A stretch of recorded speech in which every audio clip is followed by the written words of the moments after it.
BogieWheelz, Devin here. I appreciate all the feedback I've gotten from you guys about my waste oil burner build. I've done a couple things to upgrade it to make it more efficient and burn better, and as well as put heat out better. I'm going to show you guys what those things are. So the most obvious thing I've done to it here is this heat shield. The reason for that is not just to protect the wall behind it or anything near, but when you have something like this, heat radiates off directly in a straight line from your main, I guess, expansion tank. And that's good and well, but you have to be standing directly in the line of sight to warm up from it. And it doesn't do that much good for warming up the air around it. The kind of heat that I like is warm air. And so what I did here, I built a shroud in hopes of creating more of a convection current. So what it does is it cooks the air between the shroud and the expansion tank, and that air rises because hot air is less dense than regular room temperature air, and it creates a flow, an upwards flow, and that circulates the air better and delivers more warm air rather than just radiant heat into my garage. And that did a really good job of that for a little while. Warms up much quicker and to a much higher degree in here. And I really ramped things up here when I got this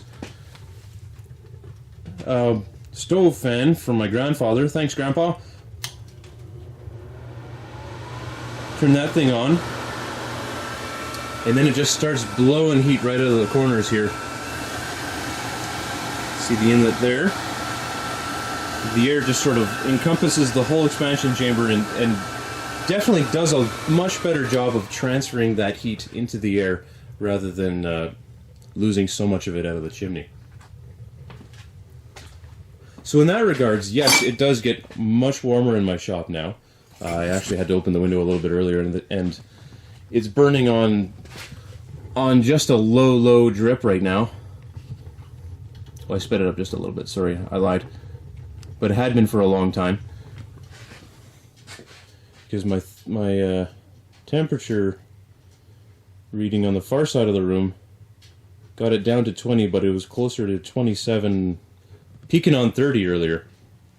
So this thing has no problem pumping heat out into here.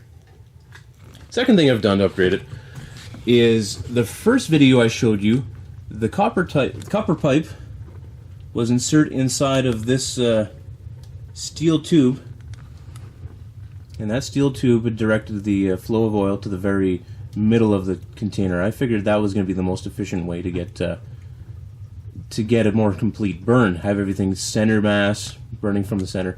What happened was it was starting to flame up through that steel tubing, and I was getting a lot of smoke. A lot of the oil was cooking off right inside of the tube, and it wasn't burning as efficiently as I liked, and it made way too much smoke for my liking.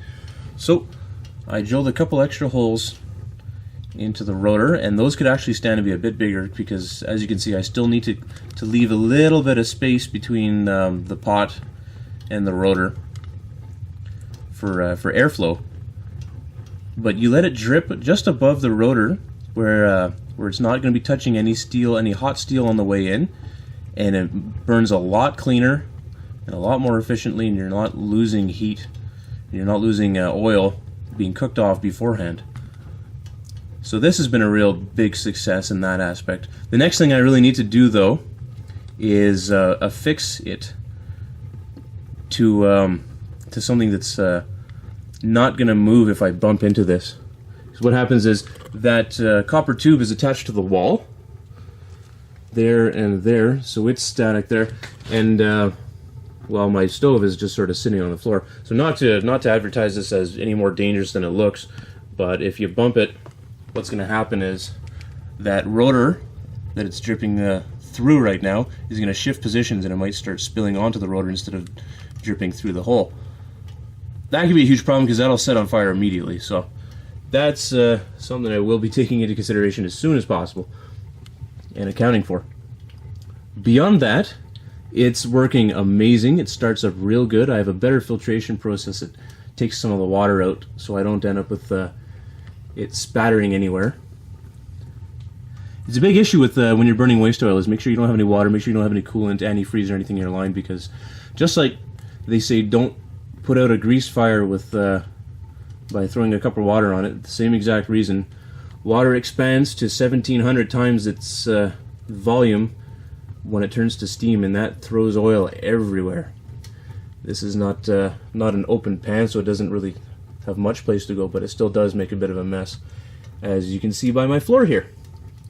That's just a couple times a couple squirts of water ended up in my burn pot.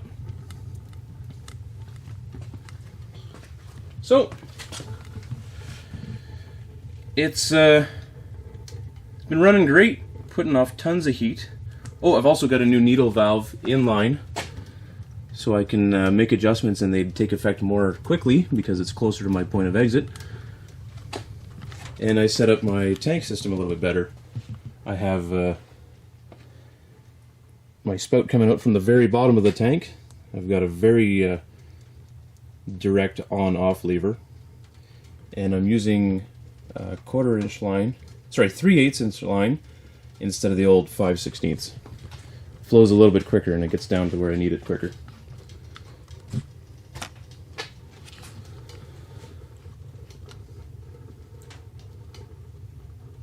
So thanks for watching. Thanks for all the interest in my waste oil burner stove here.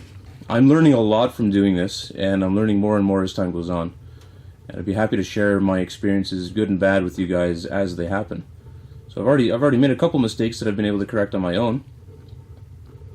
Namely the point of entrance of my oil, where it drips from, the size of my line, upgrading to a 3/8 from a 5/16. You know, putting my adjustment needle valve closer to the point of entry, stuff like that. That I hope you guys can, if you're doing this at home, learn from my mistakes. And if you guys think of any better ideas that I could be doing, feel free to leave it in the comments. I'm happy to read all that stuff. One thing I am aware of is, yes, as I mentioned earlier, it'd be nice to have some bigger holes in my rotors. If I ever built one of these again, I'd definitely start busting out the hole saws instead of just a regular drill bit, because this thing needs to breathe. It needs a lot of air. I need to account for that much surface area that's showing in the crack that I've left open there in the rotor itself. So I could use a couple more big holes in there for sure. This way works too.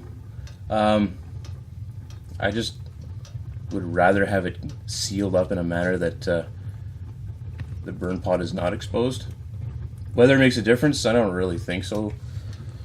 But that's just me.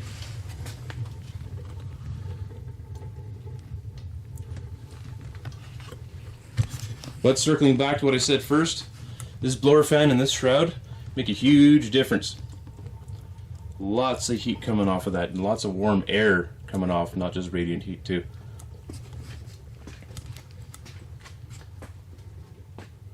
Thanks for watching BogieWheelz, guys. I'm going to keep you updated on how this works out and all the little changes I get to make to it. Cheers.